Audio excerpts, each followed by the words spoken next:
오늘 우리에게 주신 하나님의 말씀은 로마서 8장 28절에서 30절까지의 말씀입니다.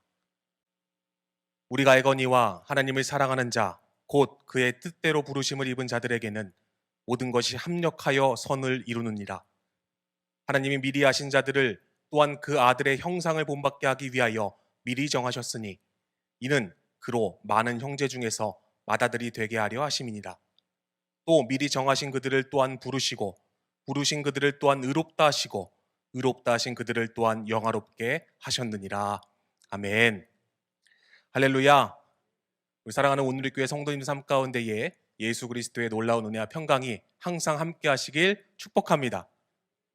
여러분, 성경 중에서 어느 부분이 가장 마음에 들고 또한 여러분 인생의 어느 성경 구절이 여러분의 인생을 변화시켰다고 생각하십니까? 아마 여러분 인생의 한 구절 아니면 성경의 어떤 한 부분이 우리의 인생을 바꾸고 우리의 마음을 만지리라 믿습니다. 그러한 성경 구절과 마음이 여러분에게 있으셔야 된다고 저는 분명히 믿습니다. 저에게 있어서 저의 인생을 많이 바꾸고 또한 많이 영향을 준 성경을 꼽으라고 한다면 로마서를 꼽을 수 있습니다. 신학교 면접 때 교수님이 성경 66권 중 어느 부분이 제일 마음에 드냐라고 물어보셨고 아무 생각 없이 대답한 로마서. 그 로마서가 저의 인생을 많이 바꾼 귀한 복음의 말씀이고 하나님의 말씀임을 여러분 앞에 고백하고 싶습니다. 그런 의미에서 오늘 말씀을 준비하면서 참 많이 애착이 갔습니다. 그 이유는 내가 은혜를 받았던 그런 부분들을 함께 공유할 수 있고 나눌 수 있다는 게 얼마나 큰 축복인가, 얼마나 큰 은혜인가를 기도하면서 말씀을 준비하면서 참 마음에 감동이 되었습니다. 이 로마서는요, 서신서 중에서 가장 길면서도 바울의 핵심적인 신학을 담고 있는 것이 바로 이 로마서입니다. 실제로 역사적으로 굉장히 이 로마서가 중요성을 인정받았는데요. 우리가 잘 아는 마틴 루터는 이렇게 고백합니다. 로마서는 진정으로 신약의 주요한 부분이며 참으로 순수한 복음이다 라고 고백했고요. 칼빈은 만일 우리가 이 서신을 진정으로 이해한다면 우리는 성경의 가장 심오한 보물에 다가갈 수 있을 것이다 라고 고백했다고 합니다. 이 종교개혁자들에게 있어서 이 로마서는 굉장히 중요합니다. 그 중에서도 오늘 본문인 로마서 이 8장은 더욱 찬란한 보석과 같다라고 말씀드릴 수 있는데요. 독일의 신학자이며 경건주의 창시자이신 필립 스페너는 이렇게 고백합니다. 성경을 한 개의 반지로 본다면 로마서는 보석이고 그 중에서도 로마서 8장은 보석 중에서도 가장 반짝이는 초점과 같다라는 고백을 합니다. 또한 마틴 로이드 존스 목사는 우리 몸에 아주 귀하고 소중한 지체가 특별히 있듯이 이 로마서 8장은 성경 중에서 가장 환히 빛나는 보석이다라고 고백합니다. 로마서가 참 중요한데 그 중에서도 오늘 나눌 말씀인 이 로마서 8장이 정말 중요하다는 것을 많은 이들은 고백하고 있는 것입니다. 위 증언들과 같이 오늘 본문인 로마서 8장 참 이 중요한 부분을 함께 나누고 하나님의 귀한 은혜를 경험하길 소원합니다. 어떤 분들은 로마서 8장을 통째로 암송하는 분들도 있어요. 그만큼 중요하기 때문이죠. 또한 우리가 잘 아는 오늘 본문 말씀 중에 로마서 8장 28절은 많은 사람들이 암송하고 있고 잘 아는 말씀이라 생각합니다. 우리 같이 한번 읽어볼까요? 시작. 우리가 알거니와 하나님을 사랑하는 자, 곧 그의 뜻대로 부르심을 입은 자들에게는 모든 것이 합력하여 선을 이루니라. 아멘.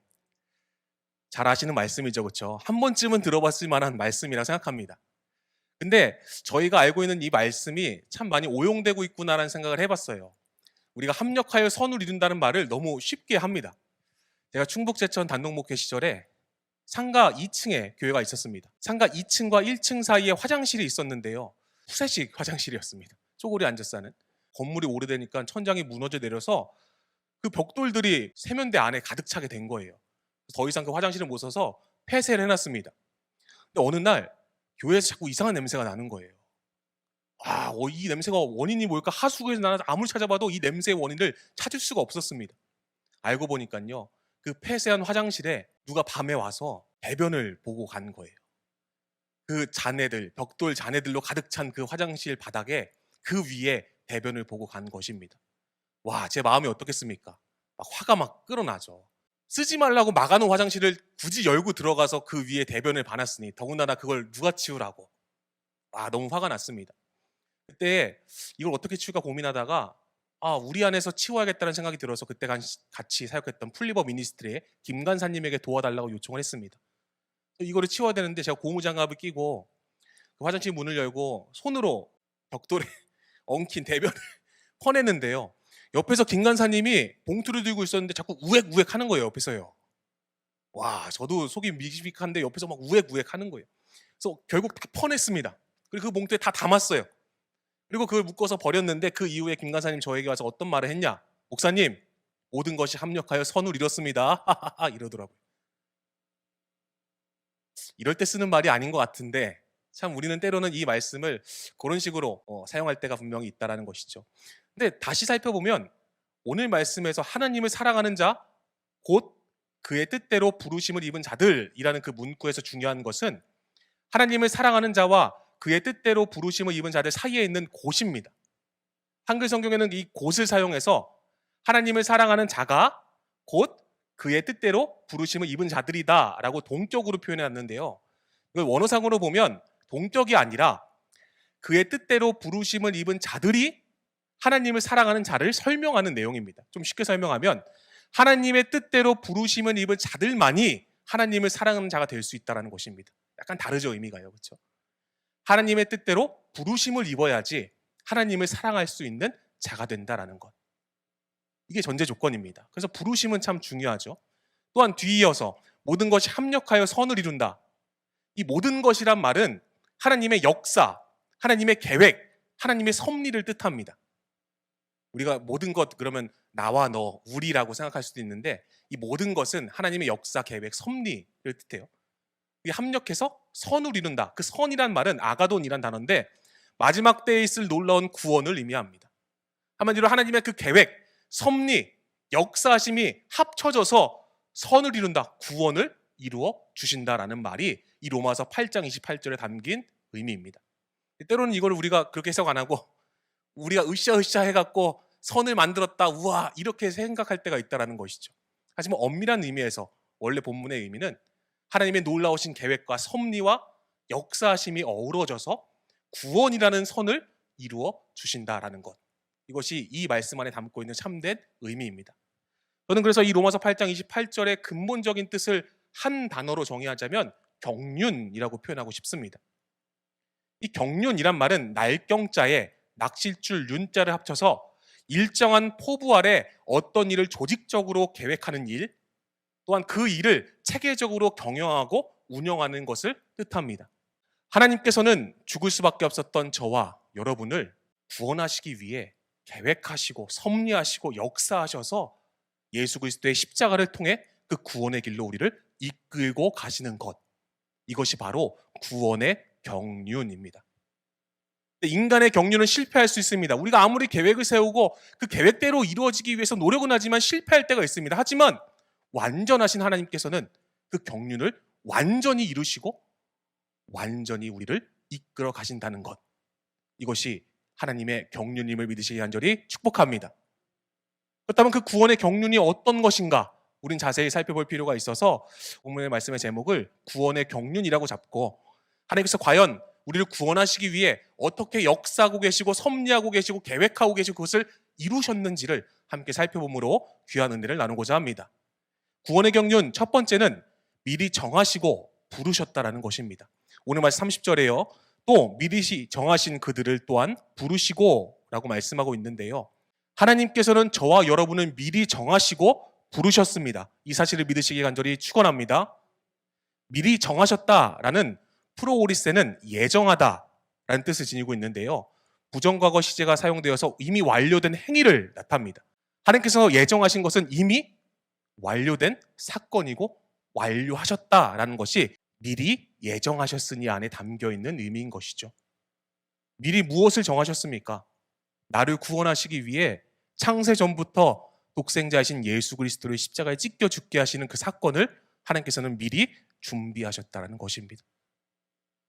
하나뿐인 독생자를 찢겨 죽게 하심으로 부활과 생명, 구원의 역사를 완성하셨다라는 것. 이것이 하나님의 놀라운 구원의 경륜임을 믿으시기 축복합니다. 그리고 하나님께서는 우리를 부르셨다라고 말씀하세요. 에칼리센이라는 이 부르다라는 말은 부르심 이외에도 초대하다라는 의미를 지니고 있습니다. 하나님 저와 여러분을 예배 가운데로 불러주시고 어디로 초대하고 계십니까? 바로 예수 그리스도의 십자가로 우리를 초대하고 계십니다. 갈라디아서 2장 20절에 바울은 이렇게 고백합니다. 내가 그리스도와 함께 십자가에 못 박혔나니 그런즉 이제는 내가 사는 것이 아니요 오직 내 안에 그리스도께서 사시는 것이라. 이제 내가 육체 가운데 사는 것은 나를 사랑하사 나를 위하여 자기 자신을 버리신 하나님의 아들을 믿는 믿음 안에서 사는 것이라. 이것이 사도 바울이 경험한 십자가로의 초대였습니다. 하나님께서는 그 십자가로 지금 저와 여러분을 부르고 계십니다. 이 부르심에 응답하는 귀한 오늘 저녁 시간이 되길 간절히 소원합니다. 창세 전부터 미리 정하시고 이제 그 십자가로 초대하시는 그 하나님의 음성을 경험하는 시간 되기를 간절히 축복합니다. 제가 신학교 시절에 그 로마서라고 대답했던 그 황현수 교수님 밑에서 참 오랜 시간 신학을 배웠습니다. 신학교 3학년 때요, 로마서 주석이라는 수업이 있었어요. 그 로마서 주석 수업 시간에 선생님의 가르침에 마음에 드는 감동된 부분이 있었는데요. 바로 오늘 본문인 로마서 8장에 대한 주석이었습니다. 그 중에서도 부르심에 대한 강의에서 저희 선생님이신 황현수 교수님은 이렇게 말씀하셨어요. 하나님의 부르심은 과거도 현재도 미래도 아닌 바로 지금인 동시에 창세 전부터 종말 이후의 영혼의 시간으로부터의 부름이다. 여러분 이해되십니까? 저는 이해가 안 돼서 갸우뚱 거리고 있는데 와 이게 무슨 말장난 같은 소리지? 라고 속으로 생각하고 주변을 둘러봤는데 옆에 있는 선배들은 막 고개를 격하게 막 끄덕이면서 아 그렇구나 이렇게 표현을 하더라고요. 그래서 저도 모르게 저도 아 그렇구나 이렇게 표현했는데 참 이해가 안 됐습니다. 이게 무슨 말이지? 하나님 부르시는 게 과거, 현재, 미래도 아니고 바로 지금이고 또한 창세 전부터 또한 종말 이후의 시간으로부터의 부름이다? 와 이게 무슨 말장난이지? 이렇게 생각했는데 시간이 지나면서 그 로마서 주석 수업을 다 듣고 또한 바울신학을 전공하면서 이 깊은 의미를 조금씩 알아가기 시작했습니다. 그래서 그 부분에 대해서 설명해 드리고자 하는데요. 만약에 우리 지금 앞에 막대기가 하나 있다라고 생각해 봅시다. 네, 나무 막대기가 하나 있어요. 그리고 그 막대기 위에 작은 점 하나가 찍혀 있다라고 생각해 봅시다. 이 작은 점은 우리 인간의 인생입니다. 우리 인간이 뭐 길어요 100년, 더 살면 120년 이렇게 될 텐데 정말 그 막대기 위에 인간은 저렇게 서 있어요. 근데 우리는 앞도 뒤도 볼 수 없습니다. 왜냐하면 앞은 막 눈에 안 보이는 시간 같고 뒤도 우리 과거를 돌아보면 사실 인간의 한계로 정할 수 있는 과거가 있지 않습니까? 근데 그 이유는 우리가 알 수 없다라는 것이죠. 이 평면인 막대기 위에서 아무리 앞을 보려고 해도 아무리 뒤를 보려고 해도 우리는 볼 수 없습니다. 딱 우리의 인생, 저 긴 막대기에 찍혀있는 점과 같은 존재입니다. 근데요, 하나님께서는 저 막대기를 지켜보고 계십니다. 근데 단순히 지켜보는 것이 아니라 창세부터 종말이라는 시간까지 하나님 눈에는 한눈에 들어오게끔 보고 계십니다. 그리고 그곳에서 부르고 계신 거예요. 윤준아. 그러면 이 하나님의 부르심은 과거입니까? 현재입니까? 아니면 미래입니까? 과거도 아니고 현재도 아니고 미래도 아닙니다. 왜냐하면 하나님에게 있어서 그 모든 시간은 하나님의 영역이기에 바로 지금입니다. 지금 하나님께서는 저와 여러분을 부르셨다라는 것입니다. 근데 그 부르심이 창세 전부터 종말 이후의 영혼의 시간 안에서 하나님께서는 우리를 부르신 거예요. 이 사실이 굉장히 놀라웠습니다. 와, 그 무한하신 하나님께서 나를 부르시는데 그 부르심이 단순히 윤준아라고 부르는 인간의 음성으로조차밖에 생각하지 못했던 저의 연약함과 어리석음을 회개했습니다. 하나님께서 저와 여러분 예배로 부르실 때 그 부르심은 이미 창세 전부터 종말 이후의 영혼의 시간까지 다 포함해서 우리를 부르셨다라는 거예요. 이 귀한 은혜가 오늘 이 저녁 시간 여러분에게 들려지길 소원합니다. 하나님은 여러분을 부르셨습니다. 그래서 구원의 역사는 그 부르심으로부터 시작된다는 것입니다. 예수 믿으면 천국 가요. 아, 맞습니다. 진리죠. 그것 말고 우리는 모릅니다. 하지만 그 전에 하나님께서는 이미 우리를 부르셨다라는 것입니다. 그 부르심 안에는 예수 그리스도의 십자가가 담겨 있는 것이고 그 부르심 안에는 하나님의 무한하신 사랑이 녹아져 있는 음성이기에 유한한 인간으로서 그 무한하신 하나님의 부르심을 경험할 수 있다는 게 가장 큰 축복임을 기억하시길 소원합니다. 같이 한번 읽어보겠습니다. 시작. 하나님의 부르심은 과거도 현재도 미래도 아닌 바로 지금인 동시에 창세 전부터 종말 이후 영혼의 시간으로부터의 부르심이다. 하나님은 저와 여러분을 부르고 계십니다. 그리고 그 부르심 안에는 자신의 독생자를 찢겨 죽게 하신 놀라운 십자가 사건이 담겨 있다는 것, 무한하신 하나님의 사랑이 담겨 있다는 것을 기억하는 저와 여러분에게 간절히 축원합니다. 성경에는 수많은 부르심이 기록되어 있습니다. 성경의 모든 인물들을 다 하나님께서 부르시고 그들을 사용하시고 그들을 인도하시죠. 근데요, 제가 성경을 보다 참 놀라운 걸 깨달았습니다. 하나님께서 똑같은 사람의 이름을 2번 부르실 때가 있더라고요. 대부분 1번 부르시는데 하나님께서 2번 부르실 때가 성경 전체를 통틀어 딱 7번 나옵니다. 구약에 4번, 신약에 3번 나옵니다. 한번 그 내용을 같이 함께 살펴보면서 놀라운 하나님의 그 구원의 경륜을 나누고자 하는데요. 먼저 창세기 22장 11절입니다. 우리 같이 한번 읽어볼까요? 시작. 네, 우리가 잘 아는 독자 이삭을 칼로 내려치려고 할 때 하나님께서 아브라함아 아브라함아 2번 부르십니다. 또 창세기 46장 2절인데요. 같이 한번 읽어볼까요? 시작. 그 밤에 하나님이 이상 중에 이스라엘에게 나타나여 이르시되 야곱아 야곱아 하시는지라 야곱이 이르되 내가 여기 있나이다 하매, 야곱이 이제 요셉이 있는 애굽으로 내려가기 직전에 하나님께서 야곱을 부르세요. 야곱아 야곱아 2번 부르십니다. 재밌죠? 그리고 또 출애굽기 3장 4절인데요. 같이 한번 읽어볼까요? 시작. 하나님이 떨긴 나무 가운데서 그를 불러 이르시되 모세야 모세야 하시매, 미디안에서 실패한 인생이었던 그 모세를 부르실 때에 2번 부르십니다. 모세야 모세야. 그리고 또 사무엘상 3장 10절에 이렇게 말씀하는데요. 여호와께서 임하여 서서 전과 같이 사무엘아 사무엘아 부르시는지라, 몰락한 시대 속에서 마지막 사사인 사무엘을 하나님께서 부르실 때 2번 부르십니다. 왜 하나님께서는 이들을 2번씩 부르셨을까요? 분명 그 안에 하나님의 계획이 있고 뜻이 있다면 무언가 의미가 있지 않겠습니까? 아브라함은 믿음의 조상을 의미합니다. 그리고 야곱은 이스라엘을 뜻합니다. 그리고 모세는 우리가 잘 알듯이 율법을 상징하고요. 마지막 사무엘은 선지자를 의미하는데 이 선지자는 바로 예수 그리스도의 모형을 뜻합니다. 한마디로 이 4명을 2번 부르신 그 의미 안에는 구약의 전체를 함축하는 내용이라고 말할 수 있고, 또 그 구약은 예수 그리스도를 지칭하고 있다는 것을 우리는 깨달을 수 있습니다. 참 놀랍죠? 신약에 3번 부르고 있는 내용을 함께 살펴볼까요? 누가복음 10장 41절 말씀인데, 주께서 대답하여 이르시되 마르다야 마르다야 내가 많은 일로 염려하고 근심하나 라고 말씀하십니다. 많은 일로 염려하고 근심하고 있는 마르다를 예수님께서는 2번 부르십니다. 그러면서 말씀을 더욱 사모하라고 이 마르다에게 가르침을 주시죠. 말씀을 사모해라. 2번째는 누가복음 22장 31절인데요. 시몬아 시몬아 보라 사탄이 너희를 밀 까부르듯 하려고 요구하였으나 라고 말씀하면서 예수님께서는 시몬에게 마귀가 너를 시험할 테지만 내 믿음이 쇠약하지 않도록 기도하고 있으니 다른 사람에게 강하게 권면하라라고 말씀하는 내용이 이 누가복음 22장 31절 말씀입니다. 한마디로 믿음이 흔들리지 않게 잘 지켜라. 마지막 사도행전 9장 4절인데요. 땅에 엎드려져서 들음에 소리가 있어 이르시되 사울아 사울아 내가 어찌하여 나를 박해하느냐 하시거늘. 우리가 잘 아는 교회를 박해하고 핍박했던 사울의 회심 장면, 사울을 예수님께서는 2번 부르십니다. 그 이후에 사울의 삶이 어떻게 됐습니까? 바울로 변하면서 예수 그리스도의 십자가를 향해서 나아가는 삶으로 변화됐다라는 것이죠.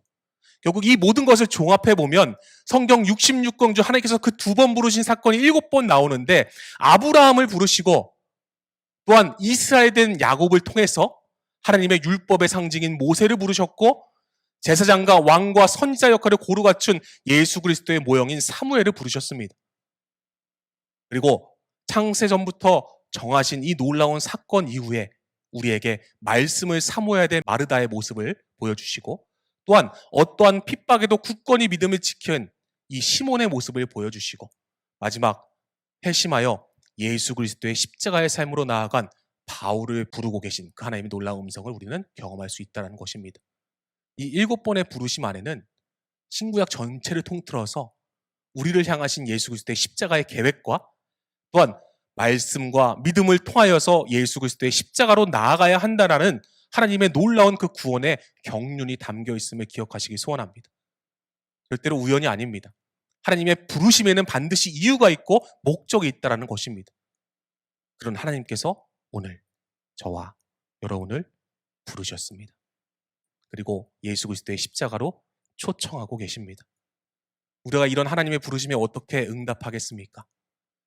간절히 바라는 것은 아멘, 네 하나님 하고 결단하는 귀한 오늘 저녁 시간이 되기를 간절히 축원합니다. 이렇게 구원의 경륜 첫 번째는 미리 정하시고 부르셨다라는 것이죠. 구원의 경륜 두 번째는 부르신 자를 의롭다 하신 것입니다. 오늘 말씀 30절에요. 부르신 그들을 또한 의롭다 하시고 라고 말씀하고 있는데요.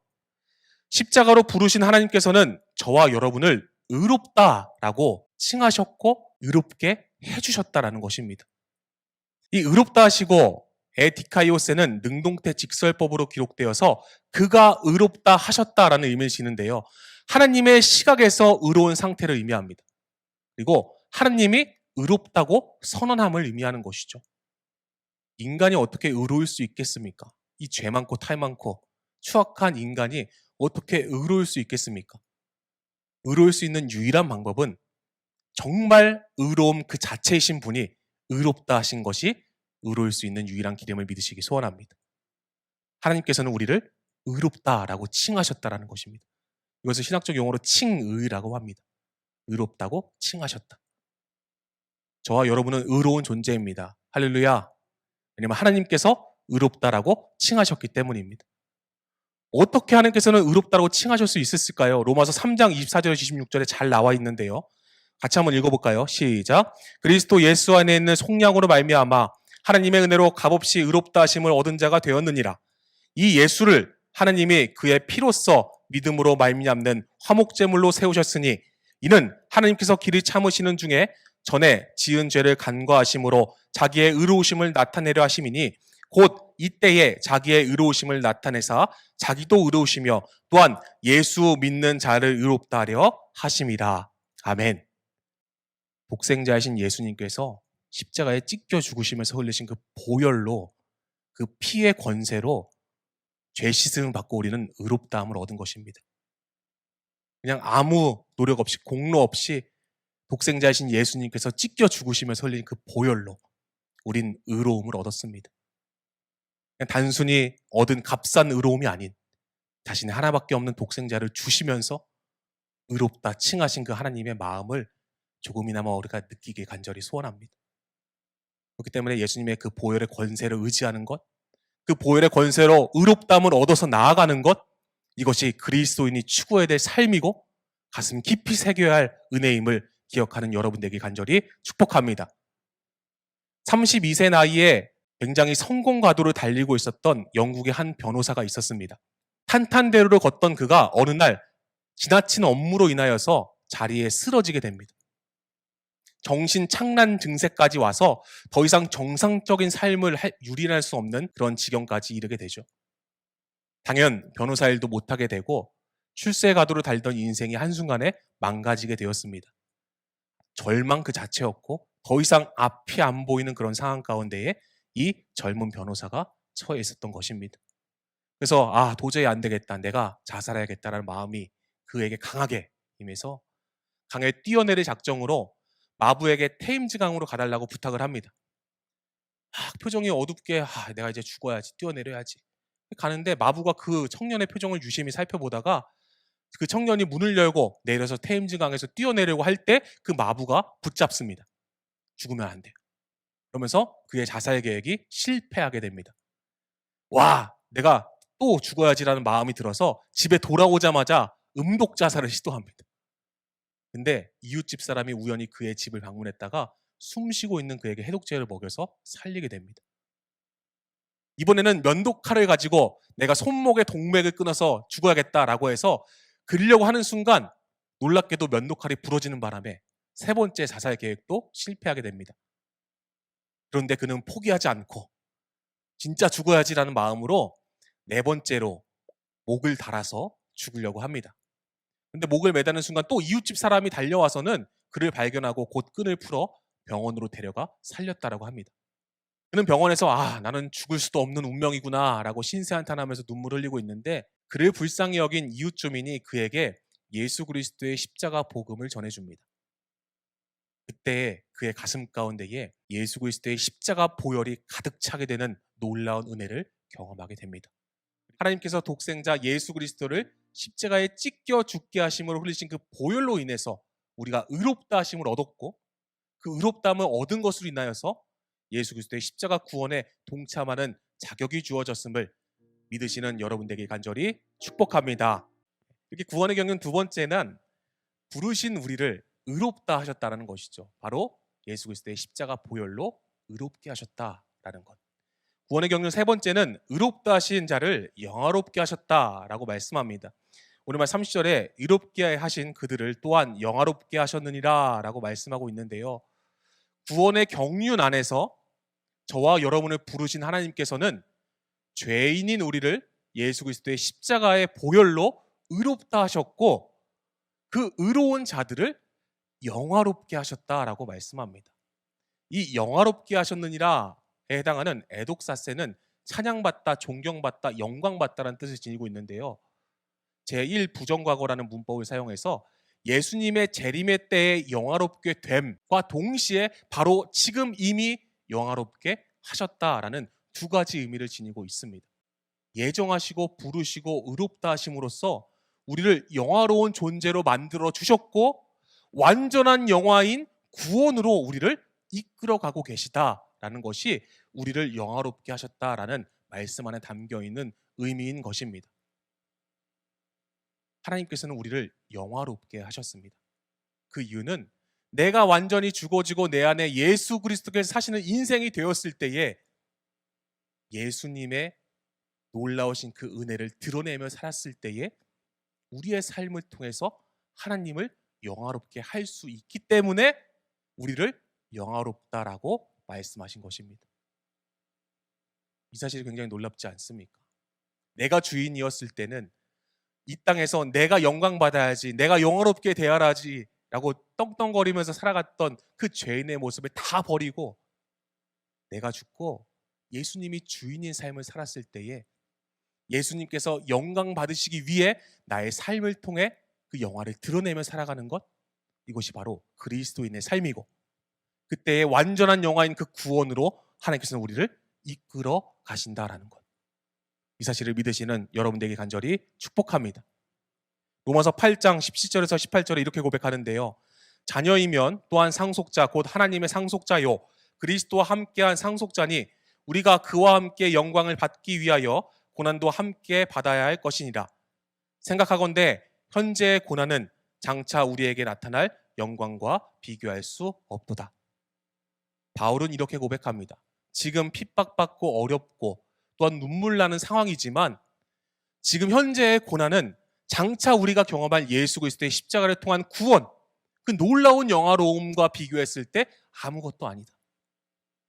나의 삶으로 복음을 증거하는 것, 나의 삶으로 예수를 드러내는 것, 그걸 통해서 지금 현재 주님을 영화롭게 해야 되고, 무엇을 먹든지 마시든지 하나님의 영광을 위해 하라라고 고백한 바울의 고백처럼 하나님의 영광을 위한 삶을 살아가야 되고, 그때에 예수 그리스도의 십자가 구원이라는 완전한 영화로 우리를 초대하고 계신 하나님의 음성을 듣고 나아갈 수 있다는 것, 이것이 사도 바울이 갖고 있었던 믿음의 신앙이었습니다. 사랑하는 성도 여러분, 이제 우리가 드러낼 때입니다. 무엇을 드러내겠습니까? 나의 혈기, 나의 자랑, 나의 모든 것을 드러내겠습니까? 아니면 하나님의 영광을 위해 살아가는 삶, 예수 그리스도의 십자가를 드러내는 삶, 또한 죽어져가는 영혼에게 놀라운 복음을 전하는 삶, 그런 삶을 통해 하나님의 영화를 드러내시겠습니까? 간절히 바라는 것은 예수 그리스도의 십자가가 우리의 삶을 통해 드러나길 소원합니다. 왜냐하면 십자가가 가장 영화로운 것이기 때문입니다. 세상 그 어떤 것보다 예수 그리스도의 십자가가 가장 영화롭습니다. 나를 위해 대신 죽으신 예수님의 사랑이 묻어있는 저 십자가, 그 십자가를 드러내며 살아가시는 저와 여러분에게 간절히 축복합니다. 성냥불과 반딧불의 공통점이 있습니다.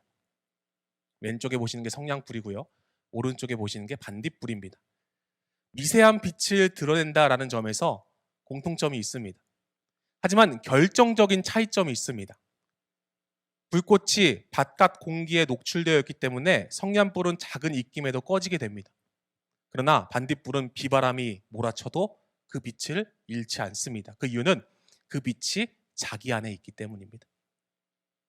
성냥불은 시간이 지나면 금방 꺼집니다. 겨우 몸을 태우며 불빛을 내기 때문에 시간이 지나면 금방 꺼지는 게 성냥불입니다. 그러나 반딧불은 생명에서 나오는 불빛이기에 오래 유지합니다. 성냥불과 반딧불을 통해서 우리의 신앙의 모습을 비춰보길 소원합니다. 저와 여러분에게 예수 그리스도의 빛이 있습니다. 그 빛은 생명입니다. 그 생명은 예수 그리스도의 십자가를 통해서 우리에게 주신 영화로움입니다. 그것을 드러내며 사는 삶. 비록 유한한 인간이고 연약한 인간이기에 우리의 불빛이 그렇게 화려한 조명과 화려한 태양 같은 불빛이 아닐 수도 있습니다.